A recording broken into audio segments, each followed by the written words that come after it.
Oi, pessoal. Meu nome é Denise e sou aluna do curso Teologia Bíblica Interconfessional da Uninter.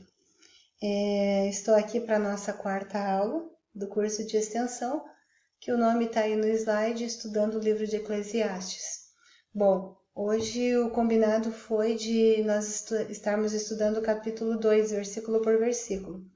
Só que antes de eu começar a analisar cada versículo, eu quero mostrar para vocês duas curiosidades que eu descobri, tá? E como foi proposto, eu mesmo me propus a cada curiosidade estar acrescentando essa informação nas aulas, então eu vou falar para vocês, então. Eu não sei se vocês sabem, mas Salomão tinha um outro nome também. Salomão também era chamado de Gededias, que significa amado do Senhor. Aonde que está isso na Bíblia? Está lá em 2 Samuel capítulo 12, versículo 25. Davi o entregou nas mãos do profeta Natã, e este lhe chamou de Gededias, por amor do Senhor. Então, quando o Salomão nasceu, o profeta Natã pegou ele no colo e disse: "Tu serás chamado Gededias", que significa amado do Senhor. Outra curiosidade, Salomão fala sobre alegria. Em Eclesiastes 8, versículo 15, está escrito: "Então exaltei eu a alegria, porquanto o homem nenhuma coisa melhor tem debaixo do sol do que comer, beber e alegrar-se, porque isso acompanhará no seu trabalho nos dias da sua vida que Deus lhe dá debaixo do sol." Por que eu coloquei esse versículo? Porque nós estamos estudando desde a primeira aula que Salomão, deixa eu só fazer uma coisinha aqui, eu gosto de ficar mais pertinho de vocês. Nós estamos estudando desde a primeira aula que Salomão, passou a ideia de que esse livro de Eclesiastes era pessimista, que era um homem que estava descontente com a vida, mas agora eu quis botar esse versículo aqui, apesar de nós não estarmos ainda analisando o capítulo 8, para saber que Salomão também fala de alegria no livro de Eclesiastes. Vou voltar aqui. Então, próximo slide. Ainda na parte da curiosidade, as palavras e expressões traduzidas do hebraico como felicidade e estar feliz aparecem 17 vezes em Eclesiastes. Então, apesar de alguns, como eu já falei anteriormente, considerarem o livro pessimista, Salomão também fala da alegria. E algumas vezes não propriamente a palavra alegria, mas esse termo felicidade e estar feliz aparece 17 vezes no livro de Eclesiastes. Próximo slide agora.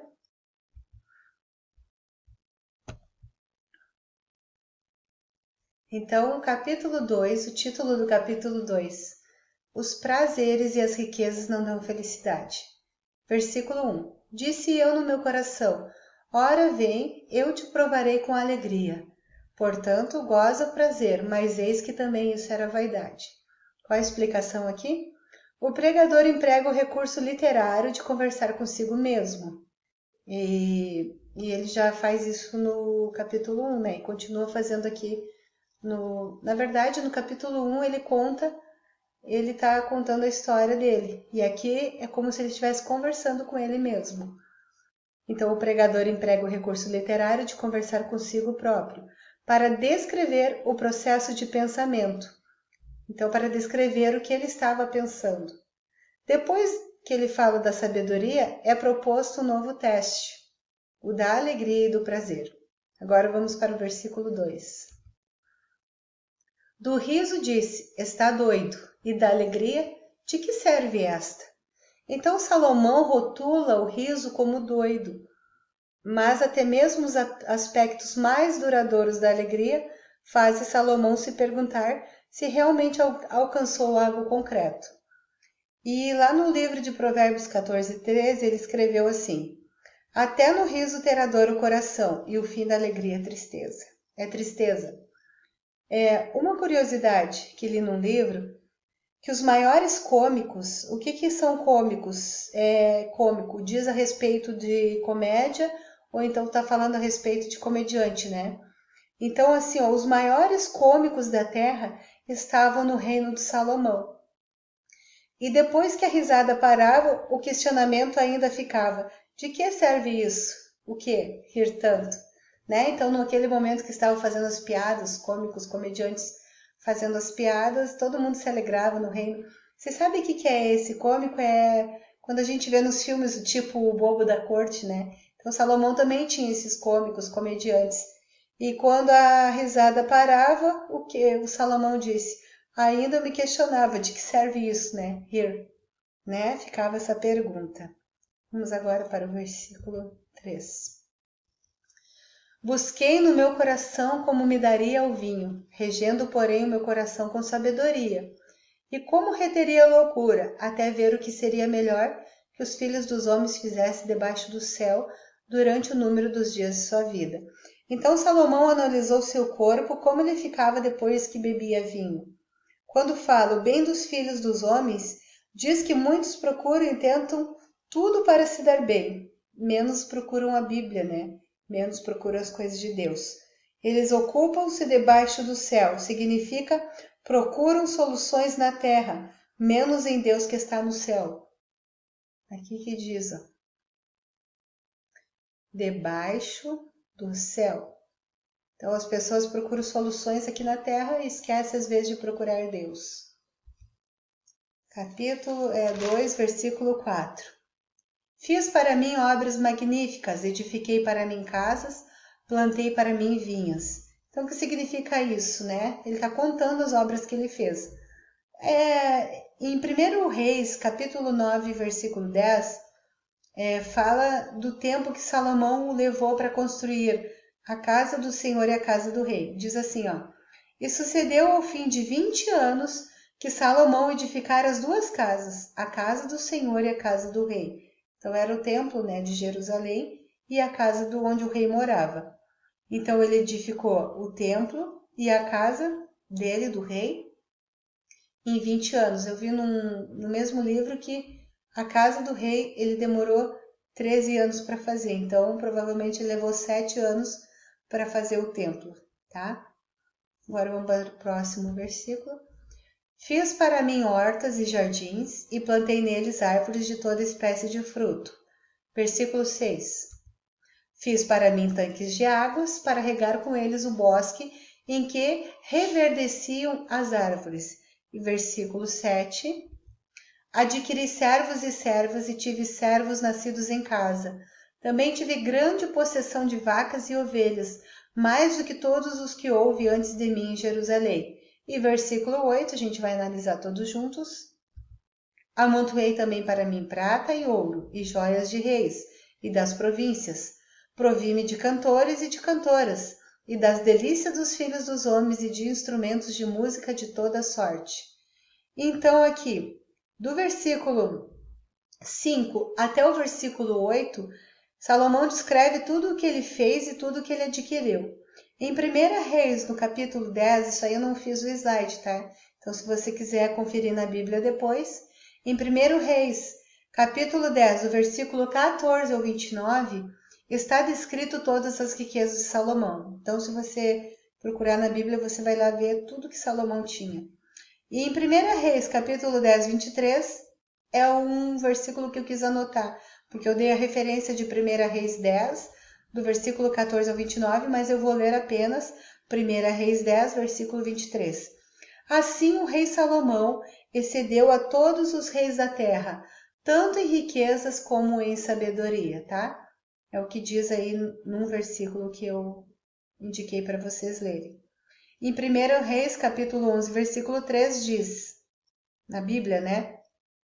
E tinha 700 mulheres, princesas e 300 concubinas, e suas mulheres lhe perverteram o coração. Então isso aí achei interessante colocar, né? Aonde que diz que Salomão tinha 1000 mulheres, né? Em 1 Reis, capítulo 11, versículo 3. É que está escrito que ele tinha... Então, o que eu estou trazendo para vocês? Vocês podem ver. Eu estou falando do livro de Eclesiastes, mas eu estou dando a referência para vocês da vida pessoal de Salomão e aonde que está escrito algumas coisas, tá? Então seria legal anotar por este motivo, para saber aonde que eu falei que ele tinha 1000 mulheres, aonde que descreve as riquezas de Salomão, então eu dei referência de 1 Reis aqui. Agora vamos para o próximo versículo. Versículo 9. E engrandeci-me e aumentei mais do que todos os que houve antes de mim, em Jerusalém. Perseverou também comigo a minha sabedoria. Versículo 10. E tudo quanto desejar os meus olhos não lhes neguei, nem privei o meu coração de alegria alguma. Mas o meu coração se alegrou por todo o meu trabalho, e esta foi minha porção de todo o meu trabalho. Então eu vou explicar o 9 e o 10. Somente um homem na história foi capaz de adquirir tudo que seu coração desejou e tudo que os seus olhos desejaram. Este homem foi Salomão, e concluiu que tudo era vaidade. Salomão tinha total capacidade de realizar todo e qualquer desejo seu.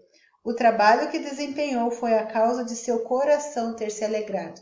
Então ele fala algumas vezes com orgulho, né? Que com o trabalho das mãos dele, ele viu muitas coisas boas sendo realizadas. Ele conquistou muitas coisas e ele meio que se orgulha aí de saber que foi ele que fez tudo isso, né? Agora eu vou falar, né, porque a gente está falando de riqueza e de tudo que Salomão tinha e adquiriu com as mãos. Eu quero ler um versículo, seria legal você anotar também, tá? Em 1 Timóteo, capítulo 6, versículo 9 e 10, está escrito assim: Mas os que querem ser ricos caem em tentação e em laço e em muitas concupiscências. O que é concupiscências? Cobiças de bens materiais e desejo de prazeres sensuais. Então vou repetir. Mas os que querem ser ricos caem em tentação e em laço e em muitas concupiscências, loucas e nocivas. O que é nociva? Que pode prejudicar, que pode ocasionar danos. Então, as pessoas que querem muitas riquezas, elas podem cair em tentação.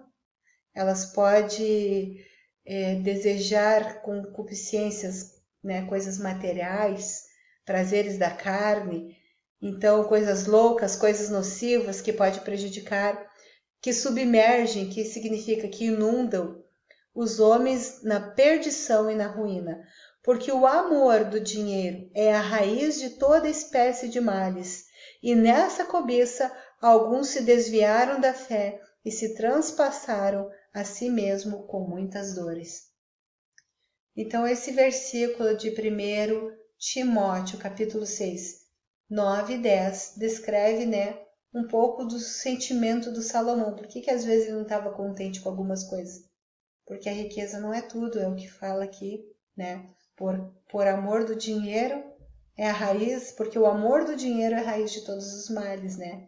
E alguns acabam se perdendo quando eles querem só isso. Próximo versículo, versículo 11. E olhei eu para todas as obras que fizeram as minhas mãos, como também para o trabalho que eu, trabalhando, tinha feito, e eis que tudo era vaidade e aflição de espírito, e que proveito nenhum havia debaixo do sol.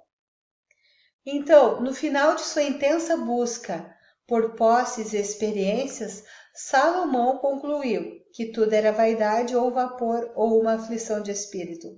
Mesmo tendo feito e experimentado tantas coisas, ainda assim havia uma sensação de que nada era duradouro e que nada duradouro ele tinha alcançado, né? Ele ficava com aquela sensação, essas coisas aí vão passar. E aquela sensação, poxa, nada do que eu conquistei é duradouro, né?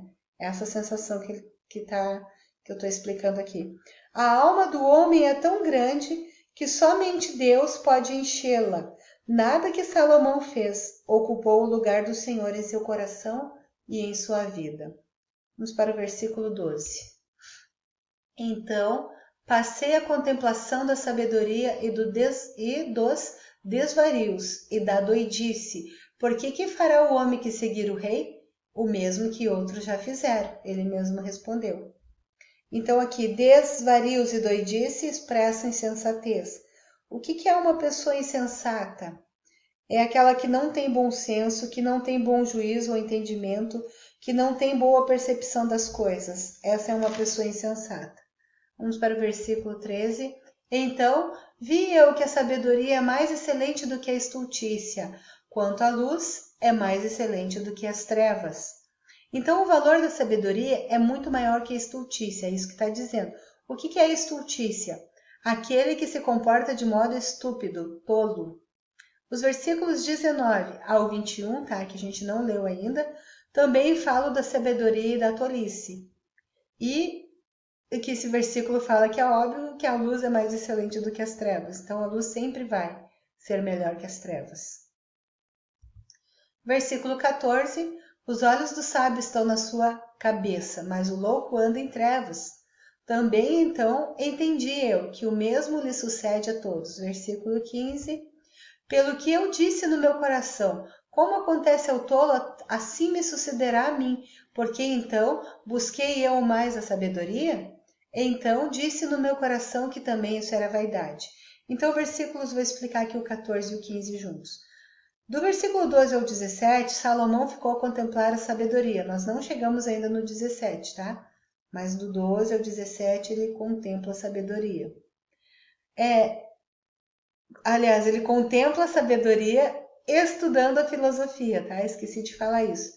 Então, ele contempla a sabedoria e fica comparando ela com a filosofia. O que é a filosofia? É o amor pela sabedoria, experimentado apenas pelo ser humano consciente de sua própria ignorância. Então, ele contempla a sabedoria estudando a filosofia. Repetindo, filosofia é o amor pela sabedoria experimentado apenas pelo ser humano consciente de sua própria ignorância. Então, a pessoa que tem a consciência da ignorância, ela vai buscar conhecimento, ela vai buscar estudar, ela vai buscar ter experiências. E o resultado que Salomão observou é que a morte não tinha acepção de pessoas, tanto para o homem sábio quanto para o homem nécio. O que é o homem nécio? É aquele que é desprovido de conhecimento. Desse modo, ele descobriu que a filosofia também era vaidade. Tanto o sábio como o tolo morrerão. O tolo, ou o estulto, que vem da palavra estultícia, é alguém que deixa Deus de fora da sua vida em todos os seus atos e pensamentos. Então, eu estou falando que o tolo, que é a mesma coisa que uma pessoa estulta, são aquelas que deixam Deus fora da vida. Então, como eu estava falando aqui para vocês, o tolo ou o estulto são pessoas que deixam Deus fora das suas vidas e dos seus atos e dos seus pensamentos. Mas aqueles que verdadeiramente são sábios colocam Deus no centro da vida. Essa é a principal diferença de tolo e de sábio. Versículo 16. Porque nunca haverá mais lembrança do sábio do que do tolo, porquanto de tudo nos dias futuros total esquecimento haverá. E como morre o sábio, assim morre o tolo. Tudo que foi feito, independentemente de seu aparente valor, será esquecido, exceto o que se faz para Deus, pois perdurará para sempre. Então, nunca haverá mais lembranças do que sábio, do que o tolo. Então, o que quer dizer aqui? Tanto o sábio como o tolo morre, mas o que perdura mesmo para sempre é o que a gente faz para Deus, tá? Versículo 17. Pelo que aborreci esta vida, porque a obra que se fez debaixo do sol me era penosa. Sim, tudo é vaidade e aflição de espírito. Então aqui, o único que pode fazer com que o viver, a vida tenha valor é Cristo, Jesus. Uma vida totalmente, eu sei que, dá uma pausa aqui, eu sei que naquele tempo Jesus não havia nascido, mas quando eu falo Cristo também me refiro ao Espírito Santo e a Deus, tá? Então, o único que pode fazer com que o viver a vida tenha valor é Cristo Jesus. Uma vida totalmente inundada em Jesus, independente mesmo das circunstâncias, produzirá realização, contentamento e satisfação. Vamos para o próximo slide. Também eu aborreci todo o meu trabalho em que trabalhei debaixo do sol, visto como eu havia de deixá-lo ao homem que viesse depois de mim. Então, um dia, olha só, ele fala aqui que vai ter que deixar o que ele trabalhou para outra pessoa que vier depois dele, provavelmente um filho, né? Então, um dia, alguém herdaria tudo que Salomão conquistou. Mas os herdeiros podem se mostrar preguiçosos e desperdiçar aquilo que foi conquistado com tanto esforço. E Salomão faz uma constatação de que os mortos não podem levar seus bens materiais consigo. Então aquilo assim, quantas histórias você já ouviu que o pai trabalhou feito louco, conquistou grandes coisas, e quando o pai morre, o filho herda e joga toda aquela riqueza que o pai se esforçou tanto, ele joga e perde tudo em pouco tempo. Então aqui, uma coisa que eu quero contar para vocês é que a história conta que toda a riqueza que Salomão conquistou, a história nos conta que essa riqueza foi tirada depois pelo rei do Egito e não demorou muito tempo. Quem substituiu Salomão no trono foi Roboão, seu filho, né, que reinou no lugar. E olha só, anota aí para você poder ler na Bíblia depois. Em 1 Reis, capítulo 14, versículo 25 e 26, eu vou ler para vocês a parte que o rei do Egito tomou toda a riqueza do Roboão. Sucedeu, pois, que, no 5º ano do rei Roboão, Sisaque, rei do Egito, subiu contra Jerusalém e tomou os tesouros da casa do Senhor e os tesouros da casa do rei, e ainda tomou tudo, e também tomou todos os escudos de ouro que Salomão tinha feito. Algo que eu achei interessante aqui, que eu falei para vocês que em 1 Reis, do 10, do 14 ao 29, conta que ele fez escudos de ouro, e depois nesse versículo que eu estou lendo agora, 1 Reis 14, 25 e 26, conta que o rei do Egito roubou todos os escudos de ouro, tá vendo? Uma coisa que Salomão levou tempo e dinheiro para fazer, o rei do Egito tomou tudo do filho dele, Roboão, porque o filho dele não foi sábio, tá? Para governar.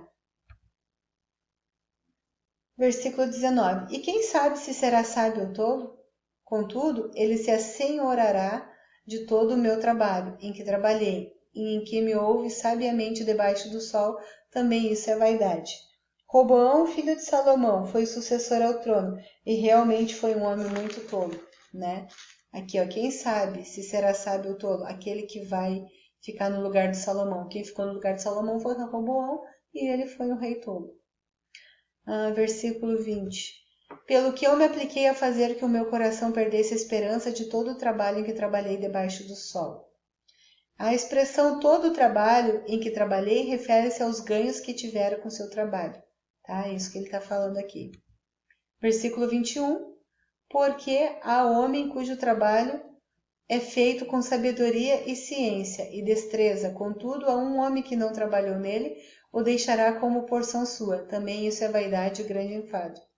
Aqui Salomão fala que muitas vezes alguém adquire riquezas através do trabalho árduo e planejamento, e depois quem acaba recebendo a herança é um sucessor nécio. Lembra nécio o que é? Aquele que é desprovido de conhecimento. Então quem acaba herdando a herança é um sucessor nécio, que nunca se esforçou para adquirir nada. Em pouco tempo, esse herdeiro poderá até perder tudo o que o pai penosamente trabalhou para conquistar. Observa-se então que uma sensação de tristeza é transmitida aqui, pois concluímos que nada do que obtemos nesta vida pode ser levado para a eternidade. Então Salomão fica meio pensativo, meio triste, né? De repente quem for o meu sucessor pode perder tudo, que eu levei tanto trabalho. E realmente, parecia que ele estava pressentindo, porque o filho dele, Roboão, foi tolo e acabou perdendo tudo, né? O que o pai conquistou com tanto trabalho. Versículo 22. Aqui Salomão faz uma pergunta que Jesus respondeu em Mateus 6, 19 a 21. Então, ele faz uma pergunta. Por que mais tem o homem de todo o seu trabalho e da fadiga do seu coração, em que ele anda trabalhando debaixo do sol? É mais ou menos uma pergunta assim, o que o homem ganha? Qual a recompensa que ele tem com todo o seu trabalho e com o seu cansaço? Jesus responde isso lá em Mateus. Claro que hoje a gente sabe que Jesus respondeu isso, naquela época não, né? Mateus capítulo 6, versículo 19 a 21. Olha o que Jesus fala sobre as riquezas. Não ajunteis tesouros na terra, onde a traça e a ferrugem tudo consome, e onde os ladrões minam e roubam. O que é minam? Cavam túneis, abrem buracos. Os ladrões fazem isso para poder entrar numa casa, né, e roubar. Mas ajuntai tesouros no céu, onde nem a traça nem a ferrugem consome, e onde os ladrões não minam e nem roubam. Lembrei que os ladrões que estão presos também cavam o túnel para fugir do presídio, né? Porque onde estiver o vosso tesouro, aí estará também vosso coração. Essas são as palavras de Jesus lá no Novo Testamento. Então, o que Jesus responde? O que o homem conquista com seu trabalho, a traça e a ferrugem pode consumir e o ladrão pode roubar. Mas aquele que ajunta tesouro no céu, que é algo espiritual, temor, obediência a Deus, a traça e a ferrugem não pode destruir, o ladrão não pode roubar. Isso que quer dizer. Versículo 23. Porque todos os seus dias são dores, e a sua ocupação é desgosto. Até de noite não descansa seu coração, também isso é vaidade. Aqui, está nos ensinando que o contrário disso é o trabalho voltado para fazer a vontade de Deus. Então, todos os dias são dores, quando a pessoa só trabalha, não descansa, né? Isso acaba se tornando vaidade. Por quê? Agora eu vou falar o contrário. Por que é vaidade? Porque o que nós aprendemos que o trabalho voltado para fazer a vontade de Deus, este trabalho não é vaidade, porque ele não acrescenta dores e nem aflições. Como Jesus disse, quem ajunta tesouro, nos versículos que acabei de ler, quem ajunta tesouro no céu, não verá esse tesouro ser roubado ou destruído. Versículo 24. Não é, pois, bom para o homem que coma e beba e que faça gozar a sua alma do bem do seu trabalho? Isso também eu vi que vem da mão de Deus. Então, aqui é uma comparação, tá? Embora muitos homens vivam com futilidade, comendo, bebendo e desfrutando os prazeres da vida, existe gente que também desfruta disso, mas entende que essas coisas boas vêm da mão de Deus e desfrutam-nas com alegria e sabedoria. Em meio a um mundo problemático, aquele que crê em Deus é capaz de aproveitar os momentos felizes que o Senhor nos proporciona. Só o Senhor possui a chave do sentido da vida. Sem Ele, o propósito, a satisfação e a alegria verdadeira são, em última análise, ilusórios, né? É ilusão achar que pode ser feliz sem Deus. A expressão "a mão de Deus" anuncia que até mesmo os atos do dia a dia, como alimentar-se, beber e receber o salário pelos serviços prestados, são dádivas divinas. O que é uma dádiva, né? É dar espontaneamente algo de valor, material ou não, a alguém. Versículo 25. Porque quem pode comer ou quem pode gozar melhor do que eu? Aqui Salomão refere-se a uma vida de trabalho honesto. Ele entendia desse assunto porque tudo que conquistou foi honestamente. E a expressão quem pode comer ou quem pode desfrutar transmite a ideia de que existem pessoas que oram agradecendo pelo alimento, porque reconhece que Deus é o grande provedor de todas as boas dádivas. Então, já falei aqui que dádiva é algo que é dado espontaneamente, seja material ou não para alguém. Então, Deus, Ele nos dá espontaneamente, o que Ele quer. Versículo 26. Porque ao homem que é bom diante dele, dá Deus sabedoria e conhecimento e alegria, mas ao pecador dá trabalho, para que ele ajunte e amontoe, e o dê ao bom perante a sua face. Também isso é vaidade e aflição de espírito.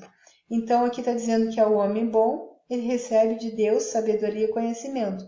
Ao pecador, Deus dá trabalho. Então, a expressão dá a Deus é usada com frequência em Eclesiastes para descrever a relação do Senhor com o ser humano. Deus dá, Deus não vende e nem empresta. Então, chegamos ao fim da nossa aula número 4 e eu convido vocês a continuar participando das nossas próximas aulas, que serão postadas dia sim, dia não, neste meu canal aqui do YouTube, tá? E eu quero convidar vocês também a curtir, a comentar, porque a sua participação é muito importante para mim, tá bom? Que Deus abençoe vocês. Se Deus quiser, até a próxima aula, aula número 5. Tchau!